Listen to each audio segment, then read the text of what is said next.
Boys is getting quiet. Go on and get crunk. Head back to Longview, Kelly popping trunk. I ain't even tripping. Riding and I'm sipping. Let me come through, 4-4, steady tipping. On that new lap. Watch the trunk crack. Let me sit sideways, CB running back. Maybe AP, maybe AD. I ain't even tripping cause we some athletes. Messing with Smitty in the summertime. He get pissed if we don't make our time. But we gon' get it, cause we gotta finish. Nebraska Horn Hustlers, man, we diminish. Put them boys little, paint like a skittle. I ain't even tripping, I ain't never double dribble. Cause I'm a player from the Himalaya. Let me sit sideways, man. Maybe back door, maybe fall off. Sipping codeine cause I gotta kill a cough. Let me sit sideways in the big Benz. Oh, you boys, they my brothers, they my friends. All right, welcome to Fullback U. We're going to do a special one today here over on 23rd Street. We've got JD3, JD2, and we're going to go in reverse order with JD1, the celebrity that doesn't need any introduction. James is stuffing his mouth full of fries. We're having a good time. This is my dad, James Runnels Sr. How are you, sir? I'm fine. Yeah. Let's start at the beginning. Everybody wants to know, they want to know about you. There's a lot of my friends that know about you. You're like a second dad to a lot of them. But let's start out with your early life. What was it like for you on the east side of Oklahoma City? Oh, it was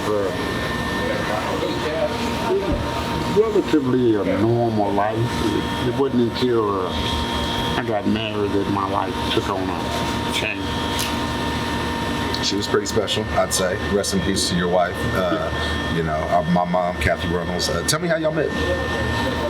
She was actually on vacation for a week, and I was renovating some apartments. We talked for about 48 straight hours, and we decided we'd get married. That was it. And take coke. That was it. You moving forward, everybody wants to hear about me. You had me. What was I like as a kid? Too hyper, sticking keys in light sockets. What happened? Now, that was different. When you stuck the key in our light socket, I was supposed to be babysitting you. And I knew something was wrong because it was too quiet in the house. So I went in the bedroom, and just as I entered, you were sticking the key in the electrical outlet. And it melted the key in your hand. And you sat there and you turned and you looked at me, and I said, well, I don't have to tell you not to do that again. And that's the only thing that you ever did, that was dangerous. Yeah. Fun kid, athletic kid, always doing sports. What? Well, you were probably the only baby that had 3 playpens. Okay. Because you learn how to tear them up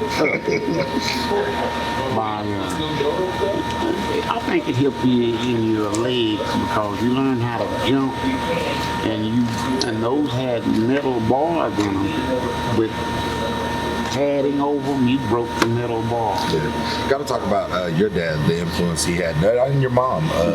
Raising me, it was a very disciplined household. Raising you, you're a college grad, criminal justice from Langston. Talk about your parents and the influence they had on you and me. Well, my mom was special. She would take in a dog off the street if the dog didn't have anything to eat or a place to live. And my dad, he was different. He had his own way of being, his own world. He was just a different kind of father. As far as you spending time with him, that wasn't happening. Yeah. Let's get to me growing up playing sports. You throw me into football, you throw me into basketball, but what a lot of people don't know is I was an alright baseball player. Well, you were what I wanted you to be, which was a baseball player.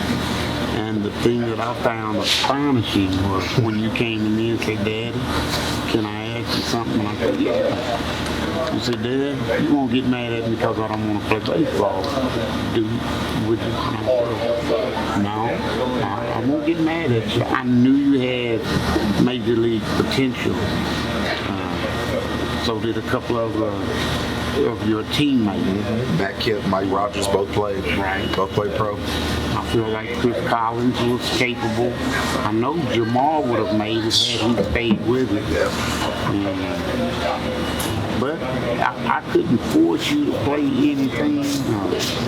I was surprised that you wanted to play basketball. Yeah, that was my thing. I grew up watching you play softball, and y'all's team, the All-Stars, were amazing. I saw you make some miraculous catches. One was in Duncan. He was playing left center and catches the ball on the opposite the foul side of the left fielder. There was people just coming up to us after the game, and that was kind of there was a few things that used to race all my friends in the street. So until we were like 13, 14 years old, you could beat them. There's video somewhere of the game we played El Reno on Cox, and I'm having a bad game, James, but I ended up hitting 3 threes in the fourth quarter, and I hit 2 free throws after. Well, so we ended up winning the game at El Reno, but the great part about that is during the game, Toots had made a bet with your Uncle DC that he could still touch the rim or whatnot. So our coach is doing the interview after the game, and he's like, "Oh yeah, we had a great game," and blah. And Toots is in the background, vertical jumping, touching the rim, losing his hat on that. I can't do that anymore. I believe you, but talk about give me some of your old athleticism stories. I'm sure you have a few. Well, you were with me when we were in Duncan, and that was typical of me. One of the things that made me such a good baseball player was you could hit a base hit and I'd take it from you because I had speed. And a guy said to me one time, he said, "I ain't never met nobody like you. You go to your left, you go to your right, it don't matter." And you had that kind of ability, and it was for that reason that I wanted you to play baseball. And I knew that you could make just as much money, if not more. True. Oh man, that part hurts. That part hurts. I ain't even gonna lie.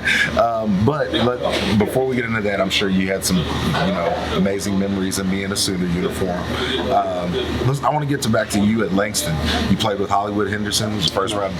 Was he before you? He was underneath me. Underneath you. But you had the guy that had the Olympic medal. I was thinking he was on the baseball team too. No, he was on the football team. Okay. I didn't know if he played baseball too. But he couldn't catch. Yeah, David couldn't play. Was on the track team. That's why he couldn't stay on the football team. He was the first person I ever saw thrown off of a football team. This guy used to walk around campus with his Olympic gold medal around his neck, and he earned that. And I could run, but I've never seen Olympic speed until then. Yeah, he could roll. And the free safety, he'd run off and leave the free safety about 15 yards. Yeah. So I knew I couldn't keep up with that guy. I just tried to run with him to the best of my ability, which wasn't very good. That happens. I know you were fast. Well, let's talk about getting me into junior high. So you mentioned I stopped playing baseball. Loved basketball. Made varsity as a freshman. Before we get into that, let's go back to your criminal justice background. Talk to me what it was like being a federal officer at the Housing Authority, early '80s. When it comes to law enforcement, I have to be honest. I wouldn't work there again if my life depended on it. I'm going to stick with driving an 18-wheel. I love that. Yeah. You hear that, James? Yeah. What? You hear that? He said he ain't going to be no cop. No. Okay. He just wouldn't. No. Y'all saw a lot though back then too. That was the crack epidemic, gang violence. I did a podcast with 2 cops, and they were like, Oklahoma City was real deal banging back then. Well, it was different. Some of the guys that you didn't know, they were like officials part-time. Because there's this one officer, when I went to sign up for Social Security, I remember the guy, he officiated one of my college baseball games. And he remembered me as well. Nice guy, I got you. Did that background play a part? I know the answer to it because you raised me. How did you use that to play a part in raising you? Well, I'll let you know they not your friend. Yeah, that's true. You can lie to them, but be courteous. Yeah, and I always say to keep the element of surprise on your side. Anytime the police stop you, you know it's going to go bad. Just call 911. Yeah. protect you. That's your witness. Can't ask him for more than your insurance and driver's license. You always treated him with respect, though. Well, it's easy to do, but I know when it's going bad in a hurry. Absolutely. And I don't hesitate. Yeah. So let's talk about why you moved. I mean, everybody knows you're a Douglas Trojan, and then you moved me to Carl Albert. We'll get into what that means a little bit later. But what played into that move? Us moving from the east side to Mississippi. Well, housing and property value played a part in that, as well as we wanted you to have a quality education. Not that you couldn't achieve that at Douglas, it's just that we didn't want you exposed to the gang violence that was precipitating on the east side at that time. So that was basically, but violence followed you even out there. Yeah. You know, Yeah. like the day that you got stabbed. Yeah, a lot of people don't know about that. My dad told me not to fight people unless I was back down, and I was just playing around and playing with the wrong guy. That's right. Well, I'm just blessed that he didn't cut the artery. Yeah, 6 inches away. You were too far from home to run that distance and not bleed out. You know, that was a changing point for me too. I don't think I've ever been in a fight since. I mean, it's just, you know, for me, it was that point of I was starting to get some strength and, you know, wanting to impose it, being a younger boy and doing all those things, and it's just crazy how you know, looking back, how influential that time was. And it wasn't a huge mark. It's still there, but it was more of just that shock factor and more of like what you said. It could have been all over. And fast forwarding, I get pulled up to varsity in basketball as a freshman, but it looks like football is going to be my career. Let's talk about the Douglas-Carl Albert rivalry. People don't know you used to sit on the Douglas side during the regular season, and you would sit on my side in the playoffs. A lot of people say, and you can talk about those games. Let's talk about those games first. What led you to those decisions? Well, Douglas was my alma mater, so that's no more need be said.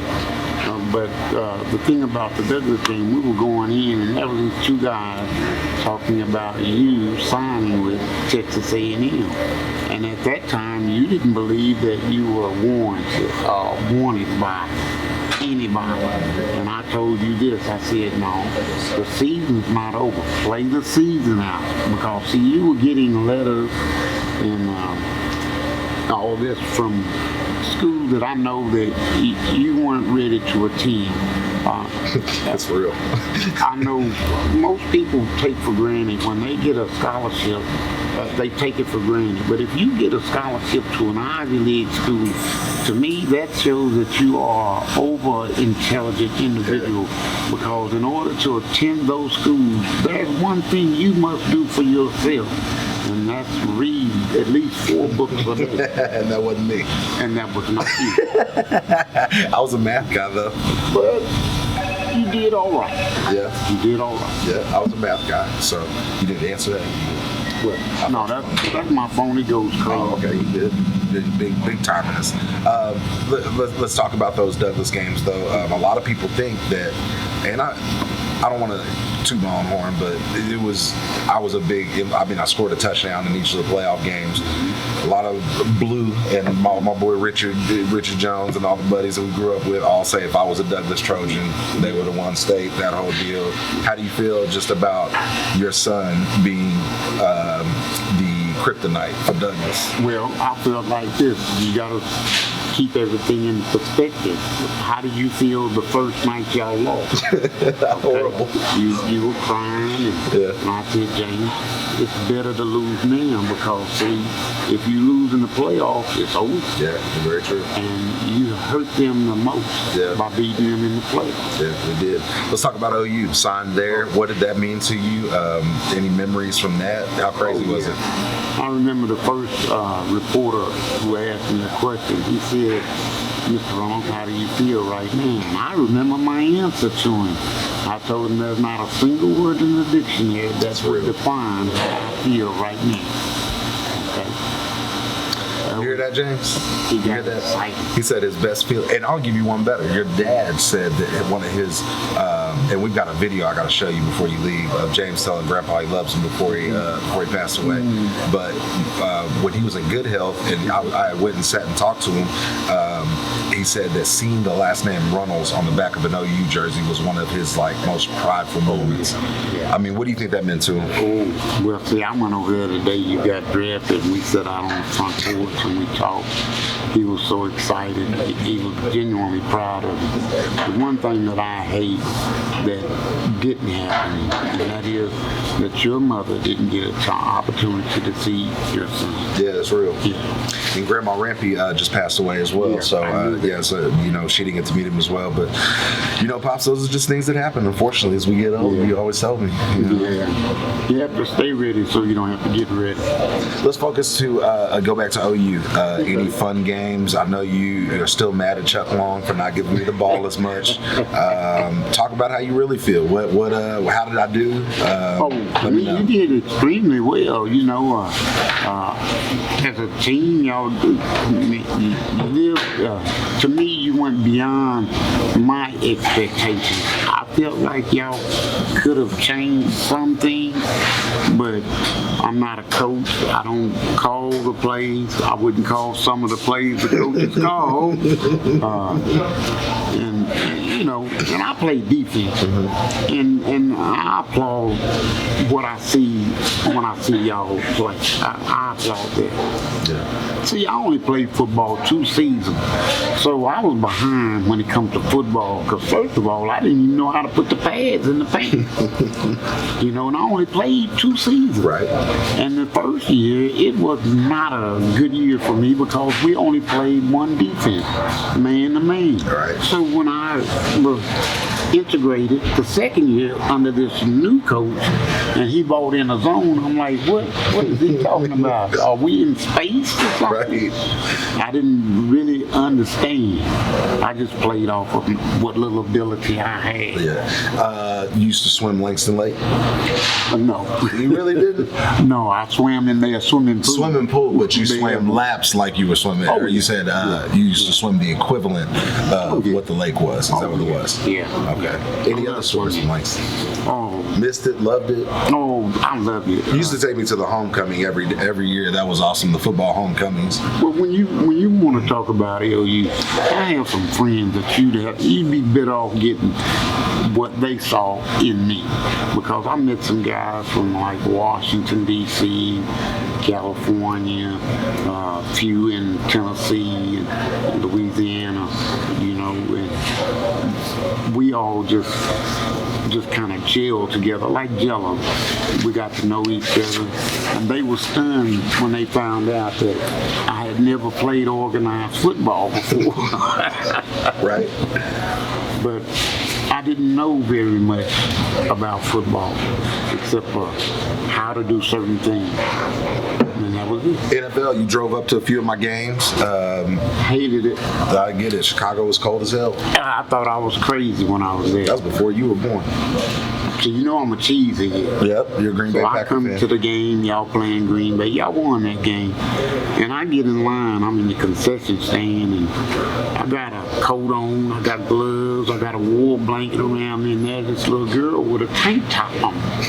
And I'm like, something ain't right. And then this guy comes up, and he gets him a soda. He got on shorts. And I said, I need to get my fill in the blank back to Oklahoma. Right. In a hurry. In a hurry. Because I'm out of place. That's real. I was free. Advice for this guy, or me raising this guy. What do you have for him? What do you want to tell him growing up? What should I do? Should I just prepare for him just to drain my pockets and my fridge, or what? He's shaking his head already. It's obvious he's raiding the refrigerator. Yeah, he's doing that. That's obvious. Yeah. No, the thing I would say is just raise him like I raised you. Yeah. I never was too hard on you. I never really had to take a strap to you. Yeah. I did have to hit you one time to get your attention. Yeah. And that was the only time that I ever had to do something. That was when I told you to do the dishes. You decided you wanted to listen to somebody else. Yeah. So I came in and reaffirmed Right. I wanted you to wash the dishes. Well, you went over there and washed them. You were not happy, but you washed them. Right. Yeah, you know, the belt is a different story. Those don't count as really hitting somebody. But I'm proud to say I've taken the one hit theory with him. I gave him a smack right behind the hamstring, and he gave me one of those dad moments. It was I caught skin, and I felt bad. Kind of, I was like, I got him pretty good, and I went out the room, and he walked in and he said, you know what? I know you didn't hit me as hard as you could, so I'm not going to do anything to make you hit me ever again. There you go. So I said, all right, Dad did a good job. Dad did a good job, and he has it. So he's doing good in school. He's doing a lot better. I think he made 4 A's and 2 B's on his progress report, so I'm real proud. Well, that was the thing that got you in trouble. Was I a good student? Originally, no. Because, see, when I went to school, you got your report card. Those were your grades. Yeah. And then they made changes, like issuing progress reports. So when I saw your progress report, I said, JD, do you know the coach's phone number? You were playing basketball at the time. He said, yeah, Dad, why? I said, James, you need to call him. He said, why I need to call the coach? I said, because you finna tell him you're not going to play anymore. He said, what do you mean, Dad? I said, I see your report card.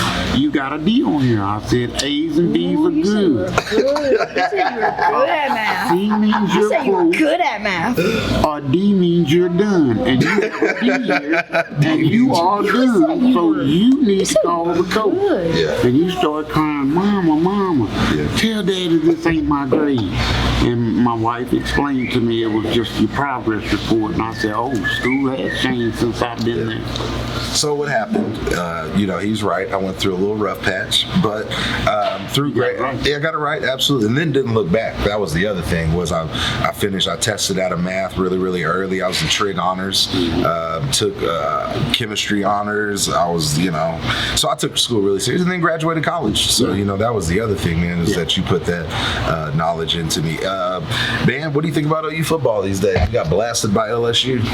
Well, all I can say is they need to recruit better, either recruit better DBs or get a better techniques coach. Because see, they play the position that I played. And one of the things that I always notice when I see OU DBs is if the receiver's running down the field, they'll be behind the receiver. And I was taught he knows where the ball is going. So if you don't let that man get beyond you, you can see the football just like he can. Yeah. You can catch the football just like he can, and you'll have a better avenue at it. Yeah. So I just feel like their technique on the corners is just bad. They just, it's sad. I wanted to do this pod during the day, but it happens where at night and people can't see that the governor's mansion is right behind us. And I know the answer to this, that my dad would never put himself in harm's way of a sharpshooter or anything like that. But I figure when you're that close, you ain't gonna make a governor's run. You ain't gonna, get rid of what you got while you're here. Not at all. Okay. I've got a few choice words to say to them, and I won't say them on camera. I understand. Is there anything political you will say on camera? Yeah. Okay. We've got to defeat Donald Trump. Okay. Case closed. I don't know if we can, and we just have to end it like that. Yeah. That's the only way. I'm in the comments. Don't blame me. Okay, it's not me. It's not my son. It's my dad, though. I love him. Appreciate you, Pop. I'm the one, man. Yeah, he is the one. He is the one. Fullback U. Oh, I like that.